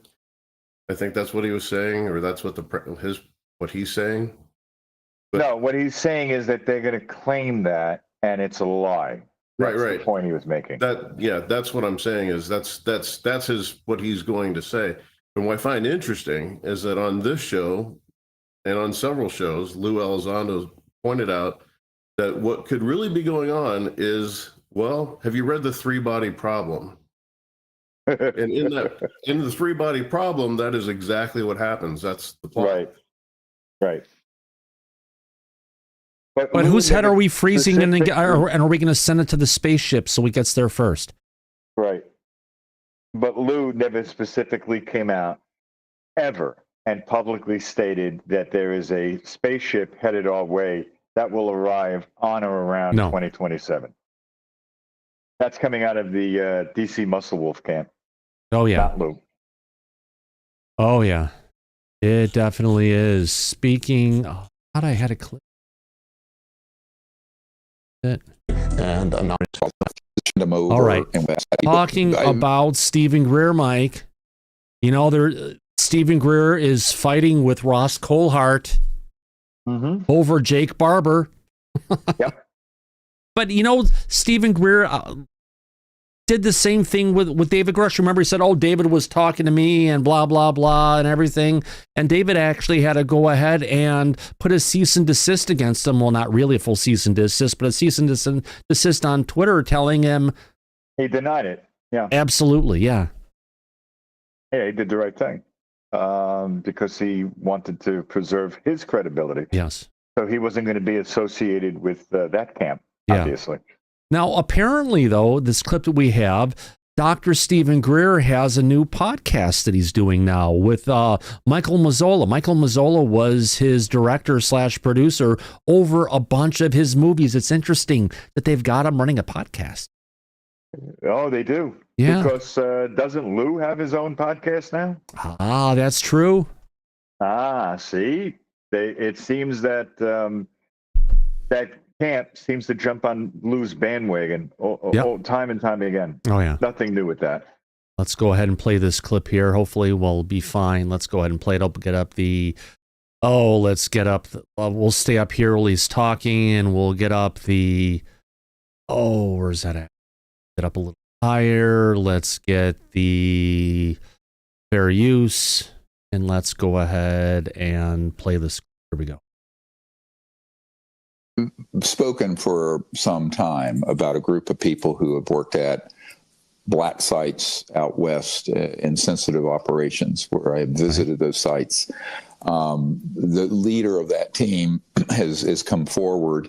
He had a little cameo on News Nation. Leader of the team. He was a pilot, wasn't he, Mike? Yes. Jacob Barber is a pilot, a helicopter pilot. Which has never been claimed he was the leader of that team. So, Greer's story, let's start taking notes. Was he the leader of the team? Let's see if that's on the bingo card for Saturday. Yeah, that's a good point. Here we go. We're going to find out soon enough. Oh, yeah. Yesterday, that would be Wednesday, that was talking about his involvement with the crash retrieval operations and what have you. There will be more that will be coming out Saturday on that same show with Ross. So tell me about the moment when you realized... You got to say this, Mike. Yeah. If Greer has been talking with this guy for so long and dealing with it, why isn't he releasing any videos of his conversations or anything with Mr. Barber? That's a very good point. Let's see if he addresses that. I don't think he will. I don't think so either. That you were involved in a retrieval of non-human technology, alien tech.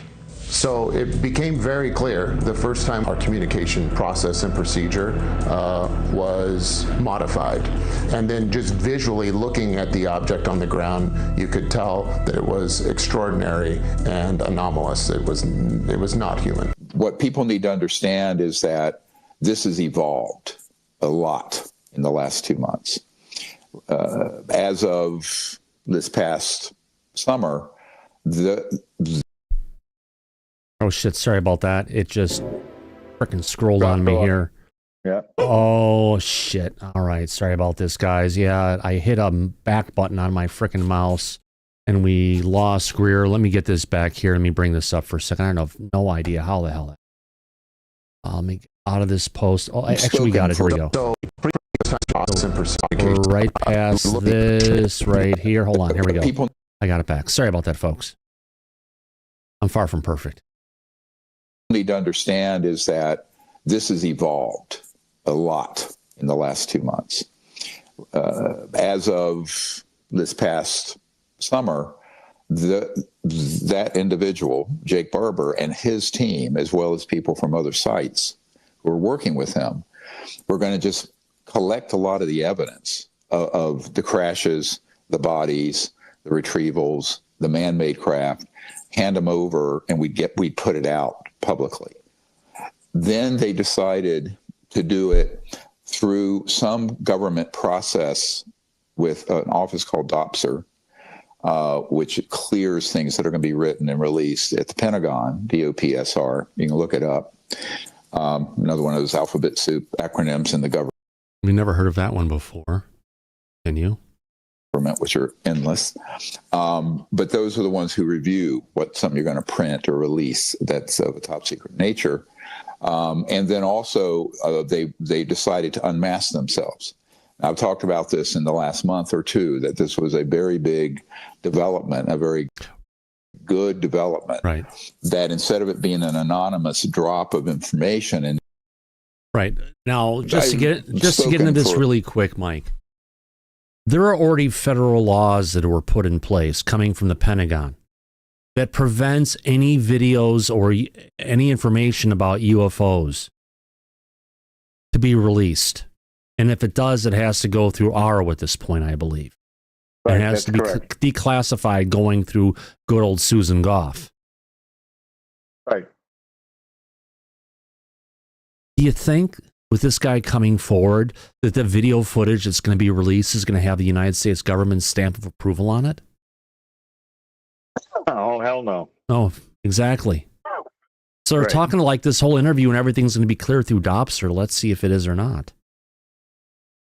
Well, I believe the reason why Ross said that it was taking 2 years he's been working on this story is because they had to bring it through proper channels and through Congress. Mm-hmm. And Lou also said on his podcast the other day that it wasn't done right now, it was done right. So it took as long as it did to come out now because they were going through proper channels for this information to be released. At least that's what I believe based on what they both said. Yeah. We'll see. Yeah. Interesting times all around for all the things that are going on. You never know what direction to take next. Now, we do have a couple more people in the back with their hands up. Sorry, Caden, then Sergeant Daniel, and then Tia. Go ahead, my friends. Caden, go ahead. Oh, hi there. Is my audio okay? You're fine. Yeah, perfect.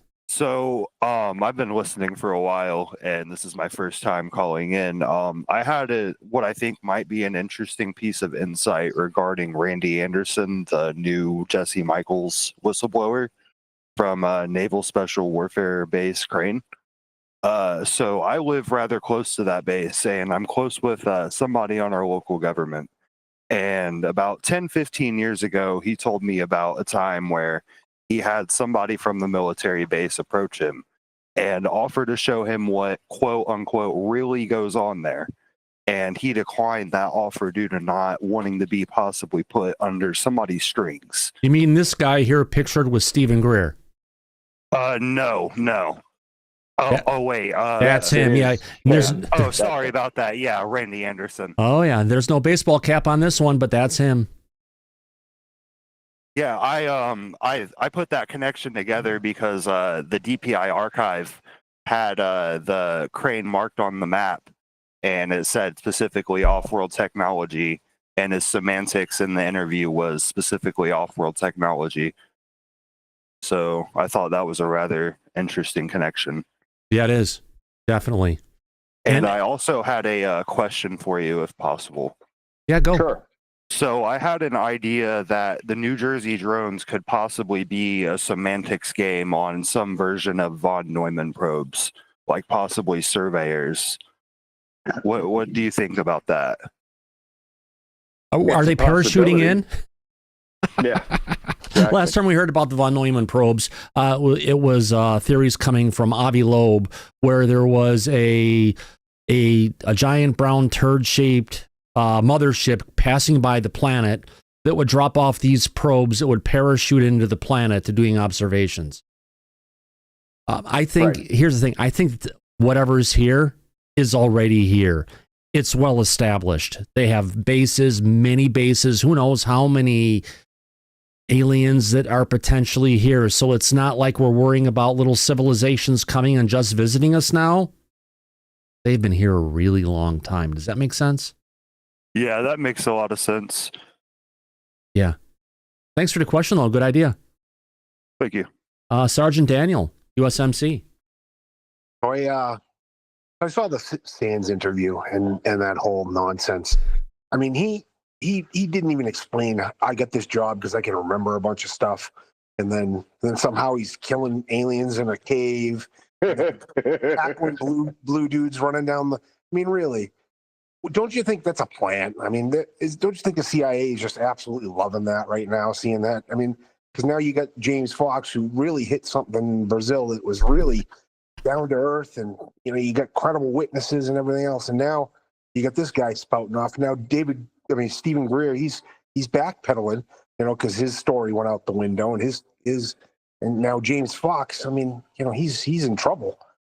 So, I mean, I think when you listen to James, Sands, he just there's a problem there, and I think the CIA is just having a blast, they're just living it up, and I think a lot of these people like Jerry Corbell, they're looking to find another job, hopefully after Tuesday. Because what are you going to disclose if it's all out there? Well, Tuesday is just going to get us some information about the drones. Right. Don't expect a huge drop on, here's all the different stuff in disclosure that you've missed for the last 75 years. Imagine we're going to start getting maybe some regular information on a regular basis, more than we've gotten for the longest time. Yeah, maybe. I mean, what if it's NHI? I mean, if it is, it's going to answer a bunch of questions. I've got another $5 if you'd like to bet too. I'm not a betting person, but this is like a sure thing.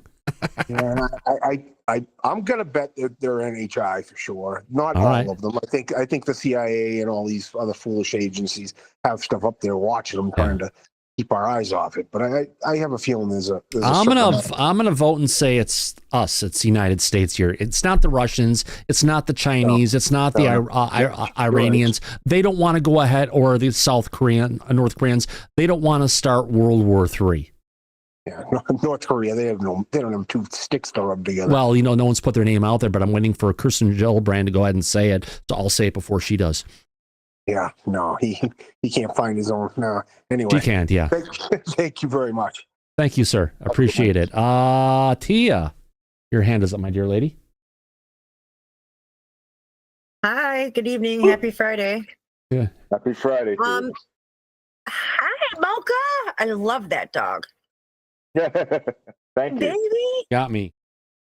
So pretty. Look at her. She loves her daddy. Oh, yeah. So that she just makes the show so much more better, don't she? Stealing treats and shit. Oh, yeah. So two things I wanted to say. As far as Jason Sands goes, so I'm not going to be as hard on him as everybody else, because there's been so many stories out there of these NHI fucking with people giving them false memories with, lost time. We know that he said that he had that. There is some credibility to his story. I don't think he's lying about everything. And if he's got false memories, that doesn't make him a bad guy. We never said he was a bad guy at all. No. Unique. It doesn't mean everything that he said, there isn't some truth to it. He had an experience, and, it's not the first time. And the guy wasn't navy blue. And I think that sometimes that we say things, like, oh my God, well, it's blue. Well, Rick Doty also said something about that. So both stories can be true. If these things exist, there's more than one. Yeah. And the second thing, I don't even remember now because it took me so long to say that. So happy Friday, everybody. Happy Friday. Sergeant Daniel, did I call on you already? Yeah, you did. All right, we're good. All right, getting back into this, Mike, you know how we were talking about the arrival and only a few people have been calling about the deception, talking about the 2027 stuff and beyond. We've got 4 clips here. Go ahead and play from our friends good old Twitter, put it together for us. Is there some... Okay, we got George Knapp on an audio clip, and then we've got 3 other video clips I think we can go ahead and play on this. Let's go ahead and bring this up. Video guest, Mike and I, and a nice picture of George Knapp when he was a lot younger. He was. Let's go ahead and put up the fair use, and let's play it. Deep, dark secret to part of this that maybe the public should not know because we'd freak out. Well, there's always that cognitive. Oh, this is going to be from coast to coast. I can't play this one. Radio is really, really tough, Mike. I know. There's certainly, a relationship that was cultivated with non-human intelligences, hypothetically, I guess, to play off of what you just said. Good or bad, it's almost like we were afraid after 9/11. Dirty bombs, terrorists. Okay, well, that's nature. That's life. Yin and yang of the universe. If there's malevolent non-human intelligences, okay, well, that's a fact of life. You don't hide it. Because what if the U.S. populace needs to be prepared for something hypothetically? But it actually ultimately it might enforce people's belief systems because stories in the religious text weren't fable, allegory, or whatever. They happened. And I'm not saying all of them did, but there might be evidence if we were openly and honestly studying the subject. And one thing I have to say, Mike, I miss hearing from David Grush. I think this new guy is going to be a good whistleblower for one thing, but David knew so many things. His hands and knowledge span across so many different areas. I think we're going to get a nice slice with this new guy, but it's going to be nowhere near where David Grush went. And I don't think this new guy is going to have as big enough splash like potentially with David, unless the videos that they have of this egg-shaped UFO, this egg sighting UFO. Yep, that's the one. Yeah.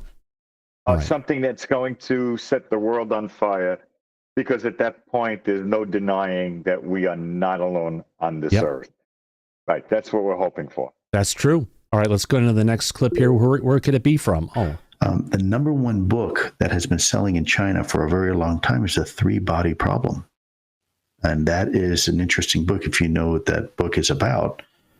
The fact that China is not only allowing it, but endorses it.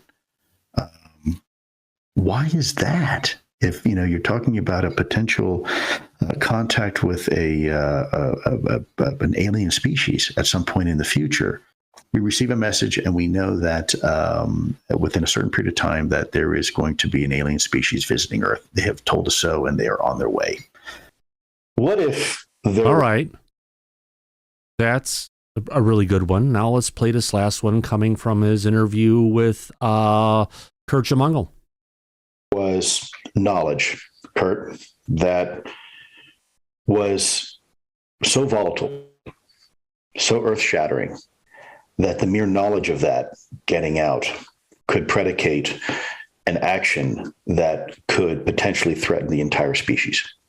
If there's malevolent non-human intelligences, okay, well, that's a fact of life. You don't hide it. Because what if the U.S. populace needs to be prepared for something? On to the next. Do you think? Hypothetically, we've got a real problem. This isn't playland. And he told us about the facts of the matter, about what's happening. And that, too, was concerning. And he wouldn't give any classified things, as you would expect. But, my God, it's, I guess we're just going to be unprepared and just take it. If you are involved in this, you should see yourself as a fellow traveler and someone who's really on the cutting edge of something that might show itself in the near future. Anyways, I think the word got out within the government that they're showing up in 2027, and we better be prepared, and if not, there's going to be a lot of explaining to do. So I think there are lots of interesting discoveries, biological, on Earth, and other discoveries in the heavens that those of you who are younger will get to see unfold. You'll have all kind of problems with them, but on balance, it'll be a plus. And it'll make life much more interesting. Yeah. So there's been a lot of people talking about this for some time, Mike. It's an old story at this point. The only problem that I see with it, Do you think? time and time Do you again, think? there's no proof. There's no evidence to support any of the claims that are being made. None. And until there is, you have to take it with a truckload of salt.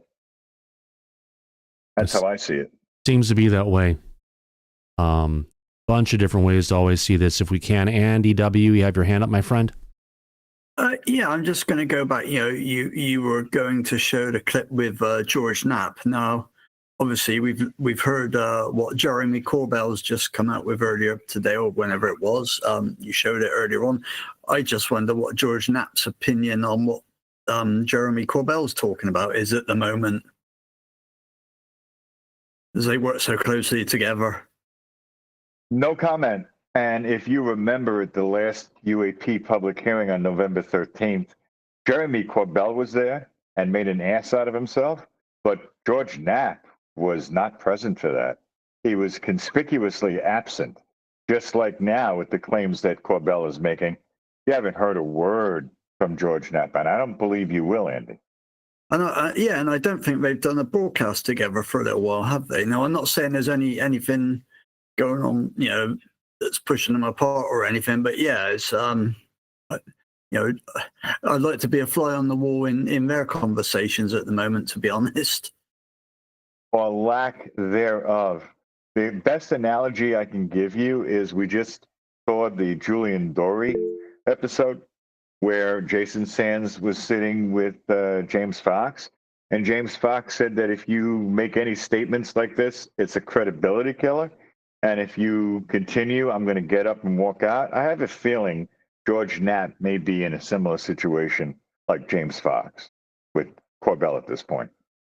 I personally would agree with you on that. There you go, Andy. Yeah. I think that sums it up. Yeah. That's where we're at. Good point. Well, Corbell has been going for a long time, trying to go ahead and trying to bring out the truth for the longest time. Yeah. And he's good at promoting, but he also has made his share of mistakes along the way. Yeah. Right, which people have pointed out. But we have more hands up back here. Greg O'Brien, go ahead.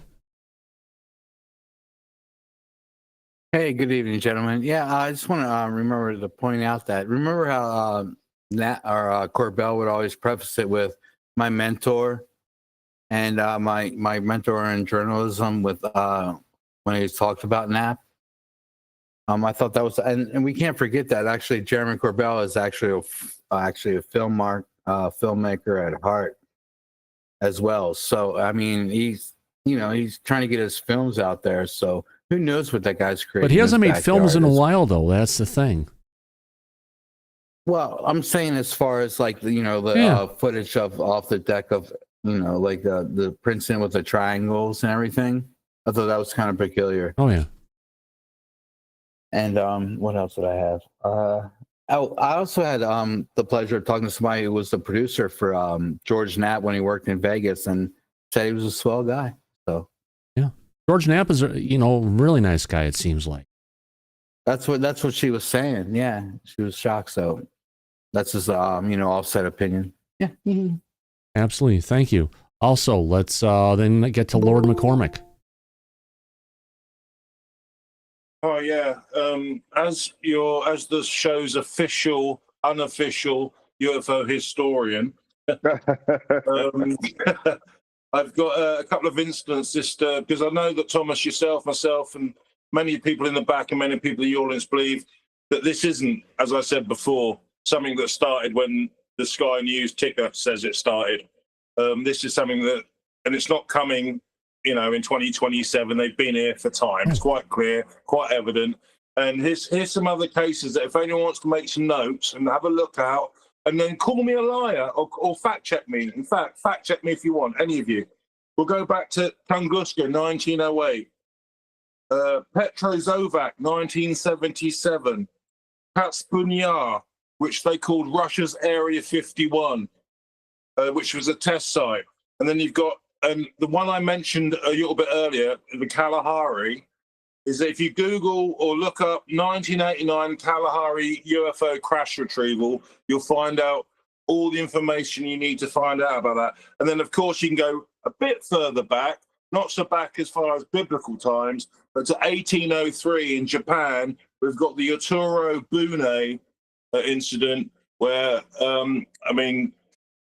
check it out. This is not something new. And also, quite interesting, the 1803 incident in Japan, the Otoro Bune incident, the object looks a lot like an egg.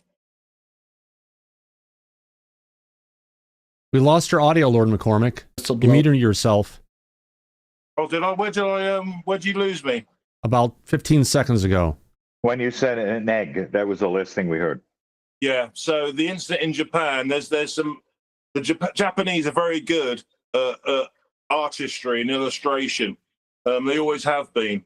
And you can look at that incident. It's 1803, Otoro Bune, Japan. Look at that. Look at what washed up on the beach. Look at what they found, and tell me what it looks like. Thanks, guys. Great show. Yeah. Hey, you know what? I've got on breaking news. You muted yourself again, Lord McCormick. You keep on muting yourself. I only do it when I stop talking. All right. There actually, believe it or not, I just found a news clip just checking through Twitter on December 22nd, 2024. Jake Barber, the new whistleblower, was interviewed by Ross Coulthart regarding the New Jersey drone situation. I had no idea. Let me go ahead and bring this one up. I'm not sure if we played this clip, Mike. But not at all. Yeah. Thomas. Let's go ahead and play this one. Here we go.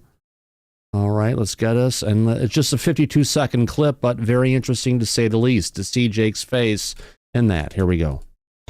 Yeah, so Skywatcher, we provide services, broadly speaking, in aerial intelligence, aerial observation, and trying to compile sensor data in a comprehensive fashion to allow people like the law enforcement agencies working in combination in New Jersey to begin to form a picture that can translate into what we call actionable intelligence, to be able to identify what's going on. The why and who are where we're focused right now. Who is operating the activity, and we'll add another one, what, because what is in question as well. What is operating in the skies over New Jersey? Who is in command of the craft or et cetera that's operating in the skies over New Jersey? And then ultimately, the biggest question that everyone is having fun speculating on right now is why? Why are they doing it?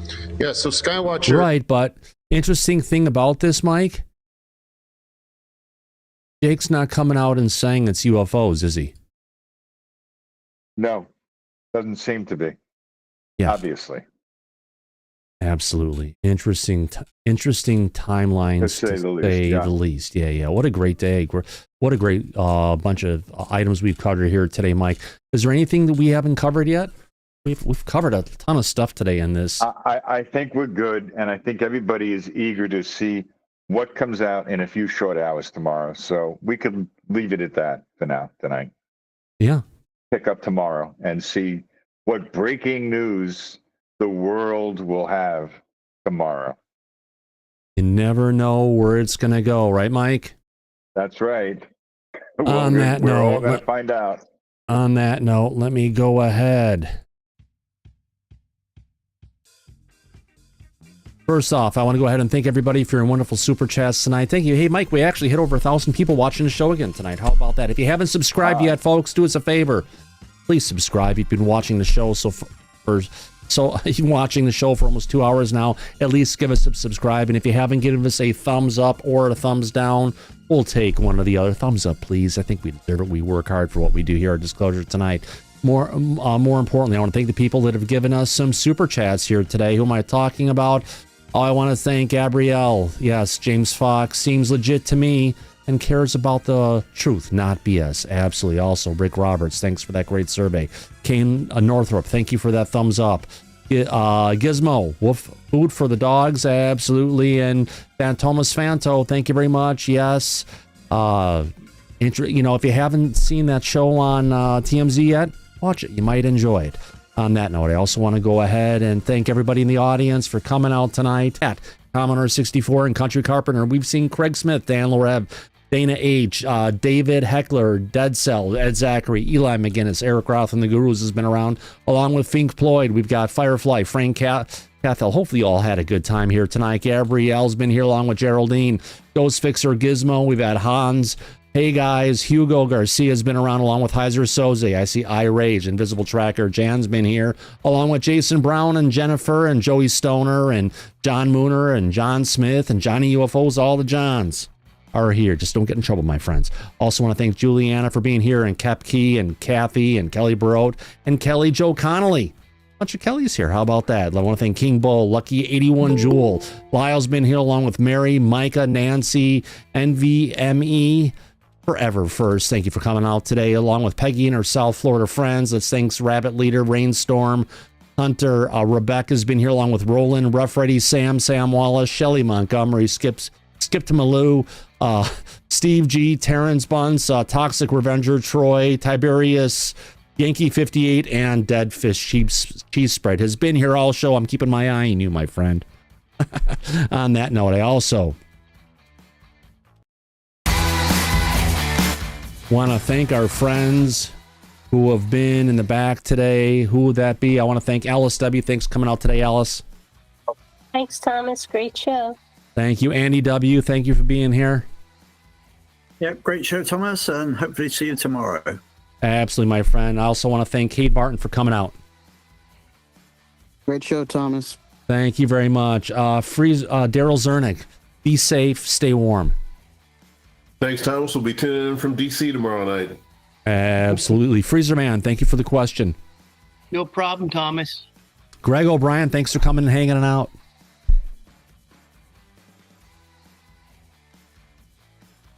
Lord McCormick, appreciate you coming in all the way from the UK. Yeah, it's a pleasure to be part of the show. Thanks for letting me contribute. And just to echo Thomas's thoughts, Daryl, just stay safe. Keep your head on a swivel, brother, yeah? Will do. Absolutely. Oh, that takes us back to Rick Roberts. Thanks for that wonderful super chat, and thanks for the survey. Anytime. Have a great night. Absolutely. Sergeant Daniel, appreciate you coming out. Thank you, sir. You doing 9 o'clock tomorrow? Is that time? I'll figure it out. Watch for the announcement, and we'll figure that out. Awesome. One way or the other. Also want to thank Syrup. Thanks for coming here, my friend. No, thank you, Thomas. Another great show, man. Thank you, sir. And also Tia Maria. Thanks for coming out today, Tia. Always a pleasure, Thomas. It was a great show. Thank you. Absolutely. And Mike, Disclosure. Yes, sir. Wrong one. Thank you for coming out, my friend. Oh, yeah, no, it was a great Friday night show. We had a lot to talk about, and I know we're going to have a hell of a lot more to talk about tomorrow night. So you better believe it. Good. And Mike, as we usually say at the end of every one of our broadcasts, eyes open, no fear, be safe, everyone, but Go back back to Party City where you belong. Absolutely. We'll catch you in the flip side. See you tomorrow, everybody. Y'all come back now here. Take care. Bye-bye.